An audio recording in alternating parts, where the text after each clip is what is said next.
श्री रामचरितमानस के बालकांड में दोहा नंबर 96 में गोस्वामी जी लिखते हैं कि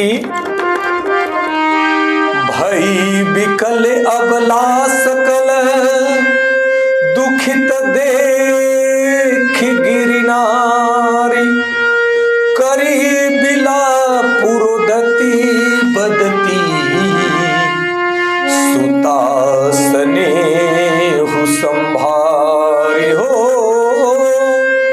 करी बिला पुरोदती बदती सुतासने हु संभारी। कहते हैं कि राजा हिमाचल की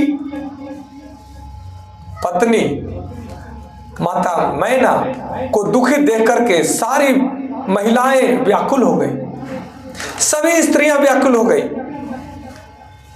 रानी मैना अपनी कन्या के स्नेह को याद करके विलाप करती, रोती और कहती थी।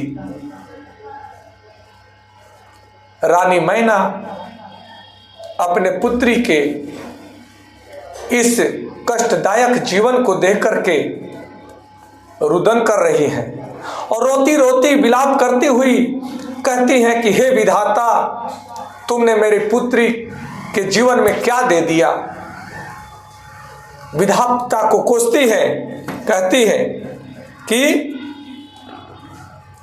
सबसे बड़ी चीज यह है कि हर माँ अपने पुत्री के लिए ही जीती है और पुत्री के सुख के लिए ही कामना करती है।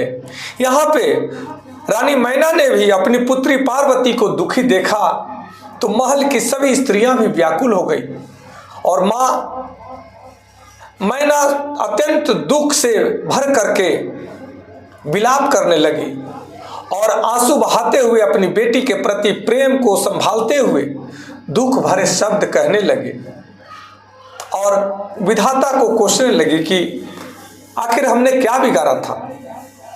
इस भाव को समझने की आवश्यकता है कि सच्चा प्रेम हमेशा संवेदनशील होता है।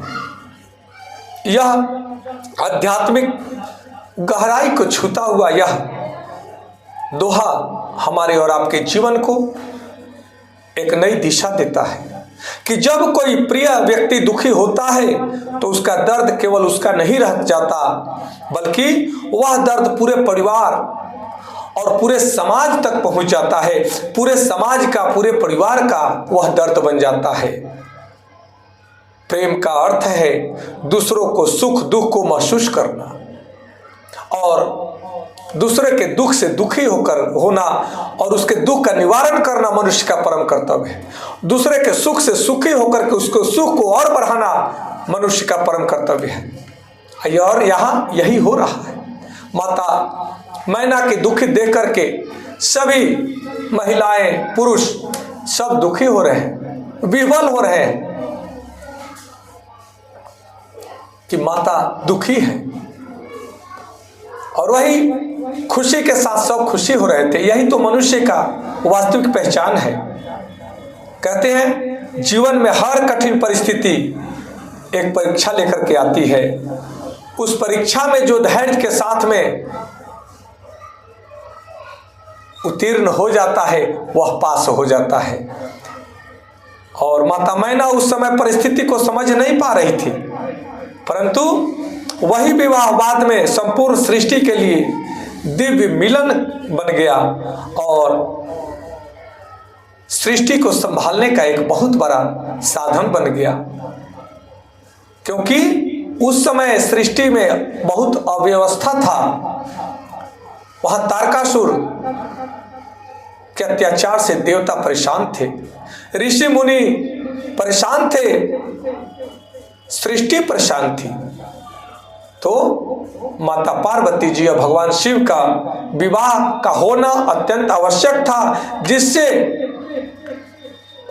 गणेश जी और कार्तिकेय जी का जन्म होगा और कार्तिकेय जी के द्वारा ही, गणेश पुत्र के द्वारा ही उस राक्षस का विनाश होना निश्चित है। तो यह विवाह होना अति आवश्यक था। आज जो परिस्थिति कठिन लग रही है वही कल महान परित्याग में परिवर्तित हो जाती है। इस भाव को समझना है। धैर्य और विश्वास ही जीवन की सबसे बड़ी शक्ति है। कोई भी परेशानी आए, कठिन परिस्थिति आए, तो भी अपने धैर्य को और विश्वास को नहीं खोना चाहिए। जो व्यक्ति अपने धैर्य और विश्वास को नहीं खोता, वह सदैव अपने जीवन में विजयी होता है, क्योंकि मनुष्य का सबसे बड़ी शक्ति धैर्य और विश्वास है। जब मनुष्य कठिन परिस्थिति में होता है तो उसका मन बहुत जल्दी घबराता है, परंतु आध्यात्मिक मार्ग, अध्यात्म विज्ञान हमें सिखलाता है कि धैर्य और विश्वास ही हर समस्या का समाधान निकाल लेता है। इसलिए घबराना नहीं है और परिवार और संबंधों में संवेदनशीलता बनाए रखना है। कठिन समय में धैर्य और विश्वास बनाए रखना है, क्योंकि ईश्वर की योजना हमारे सबके कल्याण के लिए ही होती है। जिसे हम दुख समझते हैं वही भविष्य का सुख बन जाता है। इसलिए माता पार्वती जी और भगवान शिव का यह अद्भुत बारात, अद्भुत विवाह हमारे और आपके जीवन को बदलने वाला है, जीवन को सुखमय बनाने वाला है। इसलिए सदैव ही धैर्य और विश्वास के साथ में ईश्वर में आस्था बनाए रखना हम सबका परम कर्तव्य है। तभी हमारे जीवन में अद्भुत चमत्कार होना निश्चित है। आज इतना ही। आप सबको कोटि कोटि प्रणाम। हर हर महादेव। जय माता पार्वती जी। जय श्री राम। जय श्री राम।